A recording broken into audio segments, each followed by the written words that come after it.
Hello again, everybody. Just to recap on why I'm doing these videos. My name is John Sloan, and I started this YouTube channel because I wanted to just tell some of my stories. People have been telling me for years and years, like 30 years, that I should write a book, but I'm not writing a book. But I did start this YouTube channel to tell some of my stories involving growing up in Tennessee as a hillbilly, and as 22 years in the Navy between active duty and reserves, 25 years at North Charleston Police Department. I retired from there in 2009. And I started driving tractor trailer tankers, chemical tankers all over the country in Canada. Best job I ever had. And after that, I started doing Uber and Lyft rides. And so I've got a lot of stories. And some of them are entertaining, some of them are educational. Basically, I'm doing this YouTube channel as like life experiences. And but anyway, so this topic is going to be about me catching my first fish, living in Tennessee. And please, I'm going to try to make this video short because I'm going to put a little lesson. Um, Actually, some Uber and Lyft videos from a dash cam of people running the red light like it ain't nobody's business. And so I've got some examples of these type incidents. But anyway, so on to the story of catch my first fish. At the time, we lived in Sparta, Tennessee, and I think I was probably about maybe 15 or 16. And my brothers and I used to spend a lot of time out in the woods. And I can't believe that we did this. Thinking back now, we didn't wear shoes during the summertime. We only pretty much wore shoes if we was going somewhere, like to the store with mom and dad, or going to school. Um, so we were hillbillies. Well, the neighbor that had a cow pasture next to us, they had he had a pond, and there were some dairy cattle that grazed out there in the pasture, and they would drink from this pond. Well, um, my brother Jim and I think Bill, my youngest brother, was with us, and we was out just fooling around. We weren't really allowed in the house too much, during the daylight hours. Well, we was fooling around. We decided that we would go fishing, and the reason that we had this great idea was because in one of our sheds we found a bunch of old fishing line, and it was kind of, it wasn't like in a knot, but it was wadded up. It took some time to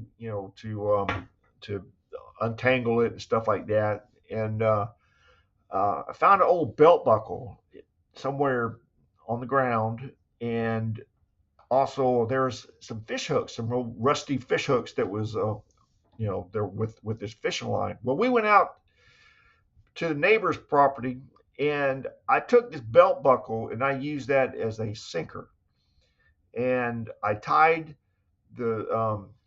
I tied the belt buckle probably about that far from the end of the line where I attached one of these rusty hooks, and needed a floater. Well, guess what? I think in one of my other videos, people in the country for years, maybe they still do, they would have like a dump on their property. That's where they took the trash. We didn't have trash pickup out in the rural areas of Tennessee. Well, we found a little red plastic football, probably about 5 inches long, maybe not even that.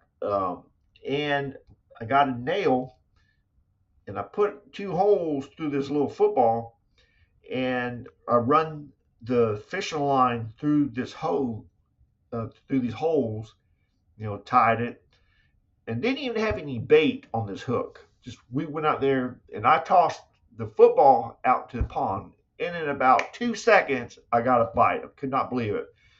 So I reeled it with my hands, pulling it in, and uh, there's a fish. There's a sunfish. I think it's like a white perch or something. but we just just threw it back in. We did that 4 or 5 times. Who knows? Maybe it's the same fish. I don't know. But anyway, so that was. I hope it wasn't too boring for you, but it was just a story about being a hillbilly and catching my first fish. And okay, so stay tuned because I'm going to put this video on the back of this video about running the red lights. Okay, thanks. So hang tight. Plus 32.07. Okay, here we are sitting at an intersection, and you see on the right the light is turned yellow. Okay, now it's turning red, and here comes a car right through the intersection like nobody's business. Okay.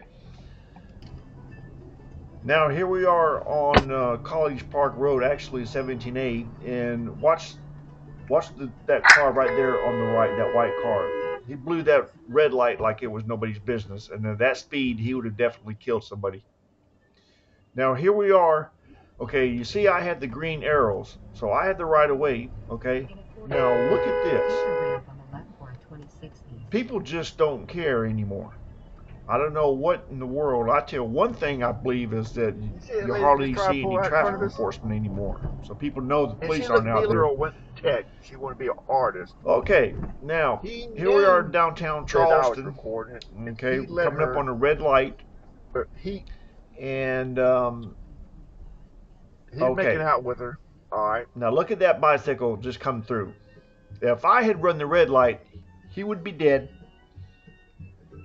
All right, now we're setting another intersection, and all right, look at these cars that turn in front of me. Okay, they've got the right of way. They've got a green arrow, and okay, now they have okay. There's 1, 2, 3. Okay, 3 cars going through the red light. Now here we are on National Phosphate Road. There's one going through the red light onto Mazik, and there's 2 other cars making a left on a red light. Okay, now let's see what goes on here. Okay, we got cars turn. Okay, now it's red. All right, that's one. That's a vehicle and a trailer. All right, so they just run the red light. Okay, now you see that the roads are wet because it's drizzling a little bit. We're actually at the same intersection as the last clip, except this is 6:50 in the morning. All right, now these cars coming left into the intersection, they have the green light, and we're sitting here. The light's getting ready to turn. Now this is a bad intersection. There's always traffic backup. Okay, the light is red. All right, that's 1, 2, 3, 4 cars that run the red light making a left through that intersection.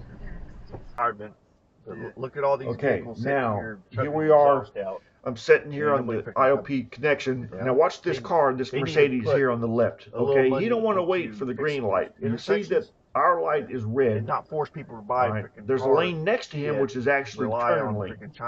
But his car and my car are in the straight lanes. Right. Now watch, he just goes through the red light like okay, I don't care. I'm more important than everybody else. Watch me. All right, now here we are.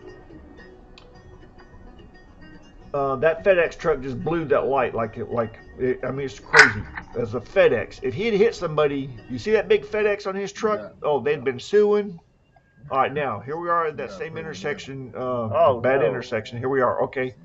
All right. Okay, it's red. That's 1. That wasn't too bad, even though he still broke the law. Okay. Well, higher. They'll pick up like 5 or 6 of them. We're on Dorchester Road. We're getting ready to turn left. Now, all these cars in front of me are running that red light. Right. See? I need 3 people to dig a ditch or something. Right. Turning left. Every one of them had a red light. Now watch this. Okay, I'm sitting here. This is on turning on the Latson Road. I'm getting ready to turn left. All right, I got a green light. Look at that. Now tell me I wouldn't ruin his day if I hadn't been paying attention. All right, now we're on Dorchester Road, heading towards Somerville, but this is Cross County Road intersection. All right, all the cars, that tractor trailer and all them cars behind it just blew the red light. Now look at this. All right, I'm telling you, it's everywhere.